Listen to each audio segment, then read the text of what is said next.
ಬದುಕು ಜತಕ ಬಂಡಿ. ಇಷ್ಟು ಎಪಿಸೋಡ್ಗಳು ಅಂದರೆ ಪ್ರತಿದಿನ ಎಪಿಸೋಡ್ ಬರುತ್ತೆ ಅಂದರೆ ಟಿ ವಿ ಆನ್ ಮಾಡ್ಕೊಂಡು 10 ನಿಮಿಷ ಮುಂಚೆ ಕೂತ್ಕೊಂಡ್ಬಿಡ್ತಾಯಿದ್ರು ಎಲ್ಲರೂ. ಆ ಸಂದರ್ಭದಲ್ಲಿ ಹಲವಾರು ಜನರ ಜೀವನಗಳನ್ನ ನೀವು ನೋಡಿದ್ದೀರಿ. ಅವರ ಕಷ್ಟ ಮತ್ತು ಕಷ್ಟ ಅಂದ್ಕೊಳ್ಳೋದನ್ನು ನೋಡಿದ್ದೀರಿ, ಕಷ್ಟ ಅಲ್ಲದ್ದು ಅವರಿಗೆ ಕಷ್ಟ ಆಗೋದನ್ನು ನೋಡಿದ್ದೀರಿ. ಗಂಡ ಹೆಂಡತಿರ ನಡುವಿನ ಸಣ್ಣ ಸಮಸ್ಯೆನೂ ಯಾವ ರೀತಿ ಸಮಸ್ಯೆ ಕ್ರಿಯೇಟ್ ಮಾಡಿದೆ ಅನ್ನೋದನ್ನು ನೋಡಿದ್ದೀರಿ.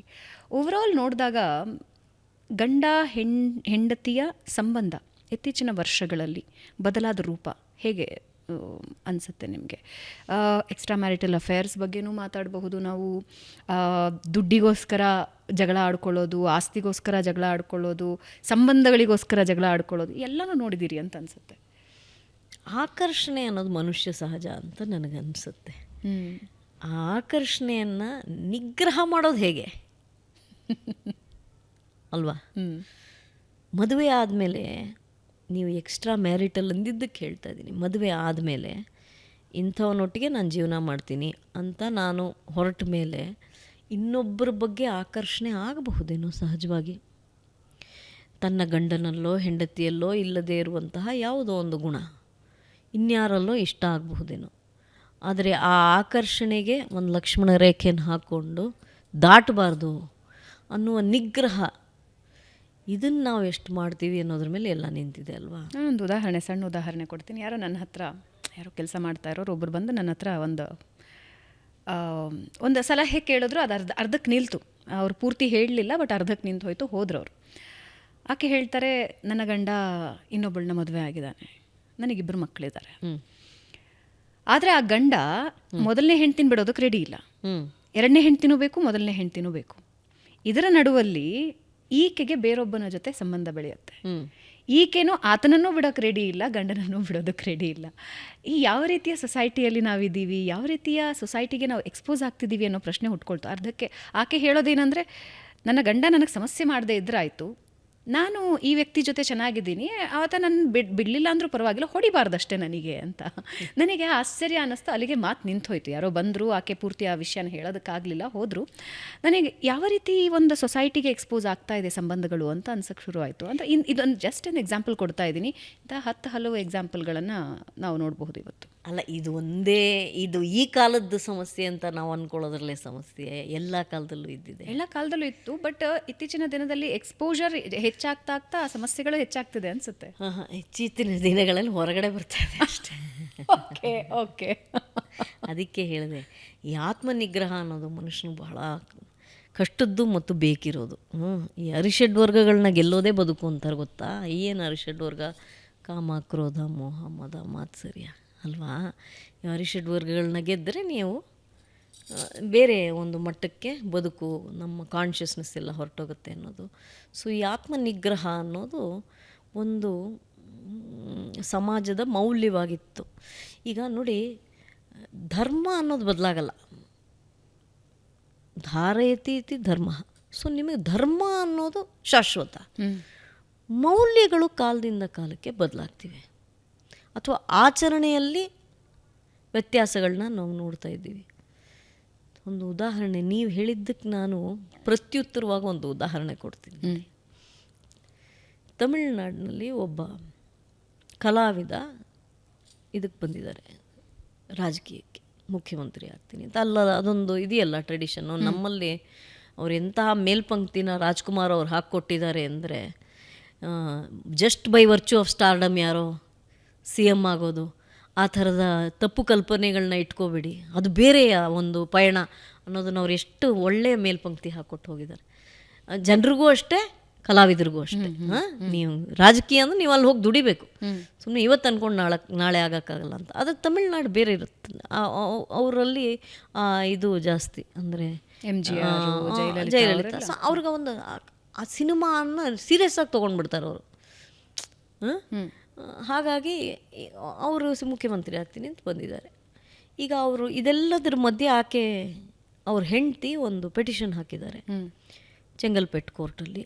ಏನಂತ, ನನ್ನ ಗಂಡ ನನ್ನ ಸರಿಯಾಗಿ ನೋಡ್ಕೋತಾ ಇಲ್ಲ, ನನ್ನ ಮಕ್ಕಳಿಗೆ ಅವ್ರಿಗೆ ನೋಡ್ಕೋತಾ ಇಲ್ಲ, ನಾನು ಭಾರತೀಯ ನಾಗರಿಕಳಲ್ಲ, ಹಾಗಾಗಿ ನನಗೆ ಮನೆ ಕೂಡ ಇಲ್ಲ, ಗಂಡನ ಮನೆ ನನ್ನ ಮನೆ ಅಂತ ಅಂದ್ಕೊಳ್ಳೋಕ್ಕೂ ಆಗಲ್ಲ, ಯಾಕೆಂದರೆ ಅಲ್ಲಿ ನನಗೆ ನೆಲೆ ಇಲ್ಲ, ಇರಕ್ಕೆ ಬಿಡ್ತಿಲ್ಲ. ಇದೆಲ್ಲದಕ್ಕೂ ಕಾರಣ ಮತ್ತೋರ್ವ ಕಲಾವಿದೆ, ಅಗತ್ಯವಿದ್ದರೆ ಆಕೆ ಹೆಸರನ್ನ ಹೇಳ್ತೀನಿ ಅಂತ ಅವರು ಪೆಟಿಷನ್ ಹಾಕಿದ್ದಾರೆ ಕೋರ್ಟ್. ಸಾಮಾನ್ಯವಾಗಿ ಏನಾಗುತ್ತೆ ಈ ಥರದ್ದು, ಸಾಮಾನ್ಯವಾಗಿ ಏನಾಗ್ತಿತ್ತು ನಮ್ಮ ಸಮಾಜದಲ್ಲಿ ಈ ಥರದ್ದಾದಾಗ, ಅದರಲ್ಲೂ ನಮ್ಮ ಬಗ್ಗೆ ನಮ್ಮ ಅಂತರಂಗದ ವಿಚಾರ ಹೊರಗಡೆ ಗೊತ್ತಾಗದೇ ಇರಲಿ ಅಂತಲೇ ಯಾವಾಗಲೂ ಇರುತ್ತೆ.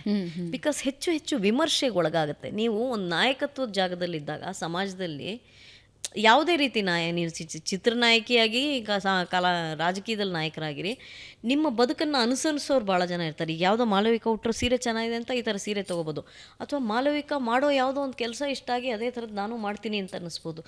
ಹಾಗೆ ನೀವು ಒಂದು ನಿದರ್ಶನದ ಜಾಗದಲ್ಲಿದ್ದಾಗ ನೀವು ಸಹಜವಾಗಿ ಏನು ಮಾಡ್ತೀರಿ, ನನ್ನ ವೈಯಕ್ತಿಕ ಬದುಕು ಹೆಚ್ಚು ಎಕ್ಸ್ಪೋಸ್ ಆಗದೆ ಇರಲಿ ಅಂತಲೇ ನಿಮ್ಗೆ ಅನಿಸುತ್ತಲ್ವಾ. ಇದು ಸಾಮಾನ್ಯವಾಗಿರುವಂಥ ಒಂದು ಧೋರಣೆ.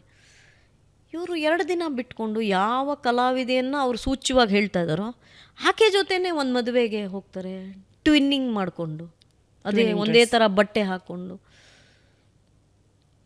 ಸೊ ಇದು ಒಂಥರ ನನಗೆ, ಫಾರ್ ಮೀ ದಟ್ ವಾಸ್ ಏನೋ, I don't know what to call it, it was a tipping moment ಅಂತಾರೆ ಇಂಗ್ಲೀಷಲ್ಲಿ.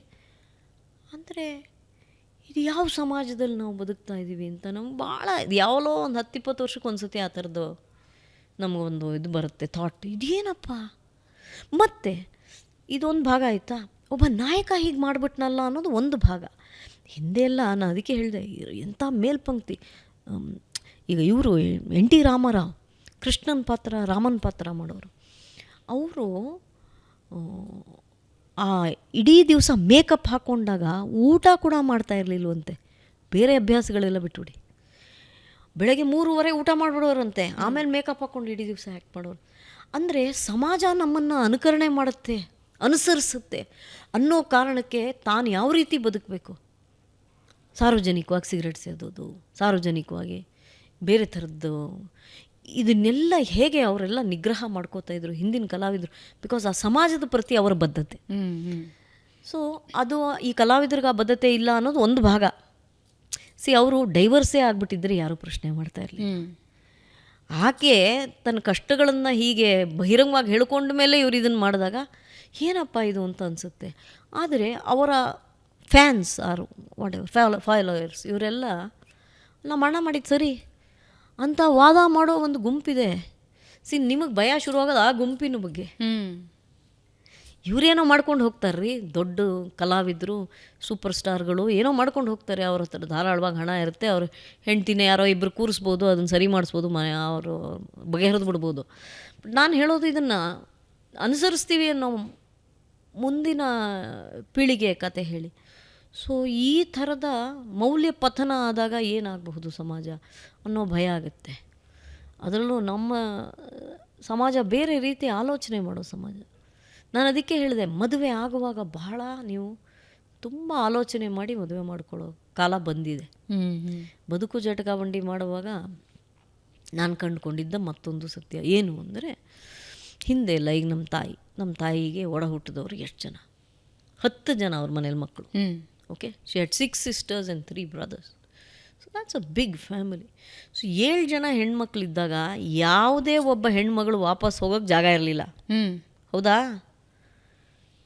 ಈಗ 2ನೇ ಒಳಗೋ 3ನೇ ಒಳಗೋ 4ನೇ ಒಳಗೋ 5 ನಮ್ಮ ತಾಯಿ 5ನೇವ್ರಿಗೆ ಸಮಸ್ಯೆ ಅಂದ್ಕೊಳ್ಳಿ, ವಾಪಸ್ ಒಂದು ಇನ್ನಿಬ್ರು ಇದ್ದಾರೆ ಹೋಗು ಅಂತ ಆಚೆ ಕಳಿಸ್ಬಿಡೋರು. ಕರೆಕ್ಟಾ? ಅಪ್ಪ ಅಮ್ಮನಿಗೆ ಬೇರೆ ಮಕ್ಕಳನ್ನ ಸಾಗಿಸೋ ಕೆಲಸ ಇತ್ತು, ಅವ್ರನ್ನ ಸಾಗಾಕೋ ಕೆಲಸ ಇತ್ತು. ಇವತ್ತು ಮಕ್ಕಳು ಇವತ್ತು ಅಂತ ನಾನು ಹೇಳೋದು, ವಿ ಸ್ಟಾರ್ಟೆಡ್ ಡೂಯಿಂಗ್ ಬದುಕು ಜಟಕಾ ಬಂಡಿ ಅಬೌಟ್ 15-20 years ago ಅಲ್ವಾ. ಅವತ್ತಿನ ಕಾಲಕ್ಕೆ about 18 years ago 18 years ago ಅಷ್ಟಷ್ಟು ಜನ ಮಕ್ಕಳೇ ಇರ್ತಾ ಇರಲಿಲ್ಲ ಮನೇಲಿ, 3ರಿಂದ 4 ಜನ. ತುಂಬ ಈ ಮ್ಯಾರಿಟಲ್ ಡಿಸ್ಪ್ಯೂಟಲ್ಲಿ ಫಸ್ಟು ಹೆಣ್ಮಕ್ಳು ಅಪ್ಪ ಮನೆ ಏನು ಬೇಡ, ಅವಳೇನು ಅವ್ನ ಮನೇಲಿ ಇರೋದು ಬೇಡ, ನಾನು ಸಾಕೋತೀನಿ, ನಾನು 2 ಹೊತ್ತು ಊಟ ಹಾಕಲ್ವಾ ಅಂತ ಅಪ್ಪ ಮನೆ ಇನಿಷಿಯೇಟಿವ್ ತೊಗೊಂಬಿಡೋರು. ಯಾಕೆ ಹೇಳ್ತಾ ಇದ್ದೀನಿ, ಈ ಹೆಣ್ಮಕ್ಳು ಭಯ ಇಲ್ಲ ನೋಡಿ, ಅಯ್ಯೋ ನಾನಾದ್ಮೇಲೆ ಇಬ್ಬರಿದ್ದಾರೆ, ನಾನು ವಾಪಸ್ ಹೋಗ್ಬಿಟ್ರೆ ಅವ್ರ ಕತೆ ಏನು ಅಂತ ಆಲೋಚನೆ.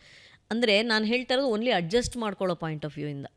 ಸಮಸ್ಯೆಗಳಿದ್ದರೆ ಬಗೆಹರಿಸ್ಕೊಳ್ಳೋಣ ಅನ್ನೋ ದೃಷ್ಟಿಯಲ್ಲಿ. ಈಗ complete breakdown of marriage ಆಗಿಬಿಟ್ರೆ ಆ ಮದುವೆಯಲ್ಲಿ ಇರಬಾರ್ದು. ಅದು ಯಾರಿಗೂ ಒಳ್ಳೆಯದಲ್ಲ. ನಮ್ಮ ದೈಹಿಕ ಮಾನಸಿಕ ಆರೋಗ್ಯಕ್ಕೆ ಅದು it's not a good thing. Total breakdown ಆಗಿಬಿಡುತ್ತೆ.